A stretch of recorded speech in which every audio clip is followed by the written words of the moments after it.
মদিনার সোনালি দিন উলোতে প্রিয় নবী হজরত মুহাম্মদ সাল্লাল্লাহু আলাইহি ওয়াসাল্লাম প্রতি শনিবার সকালে একটি বিশেষ কাজ করতেন। তিনি নিজের ঘর থেকে খুব সুন্দরভাবে অজু করে মদিনার উপকণ্ঠে অবস্থিত কুবা মসজিদের দিকে রওনা হতেন। কখনো তিনি উটের পিঠে চড়ে যেতেন, আবার কখনো সাধারণ মানুষের মতো ধীর লয়ে হেঁটে যেতেন। কুবা মসজিদ ছিল ইসলামের প্রথম মসজিদ, তাই এই জায়গার প্রতি তার ছিল গভীর মমতা।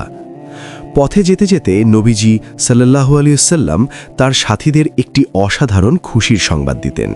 তিনি বলতেন, যে ব্যক্তি নিজের ঘর থেকে পবিত্র হয়ে বা অজু করে এই কুবা মসজিদে আসবে এবং সেখানে 2 রাকাত নামাজ পড়বে, আল্লাহ তাআলা তাকে একটি পূর্ণাঙ্গ উমরা পালনের সমান সওয়াব দান করবেন।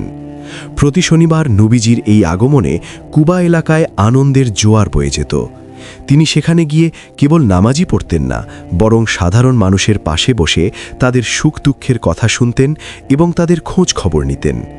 নবীজির এই অভ্যাস আমাদের শেখায় যে ইবাদতের পাশাপাশি মানুষের সাথে সুসম্পর্ক রাখা এবং ভালো কাজে নিয়মিত হওয়া কতটা গুরুত্বপূর্ণ। প্রিয় দর্শক, নবীজির জীবনের এই সুন্দর আমলটি আপনার হৃদয়ে কেমন প্রভাব ফেলেছে তা অবশ্যই কমেন্ট করে আপনার মতামত জানান। ভিডিওটি ভালো লাগলে একটি লাইক দিন এবং অন্যদের সাথে শেয়ার করুন। ইসলামিক এমন আরও হৃদয়স্পর্শী ভিডিও পেতে আমাদের চ্যানেলটি সাবস্ক্রাইব করে সাথেই থাকুন। আল্লাহ আমাদের সবাইকে নবীজির সুন্নত মেনে চলার তৌফিক দান করুন। আমিন।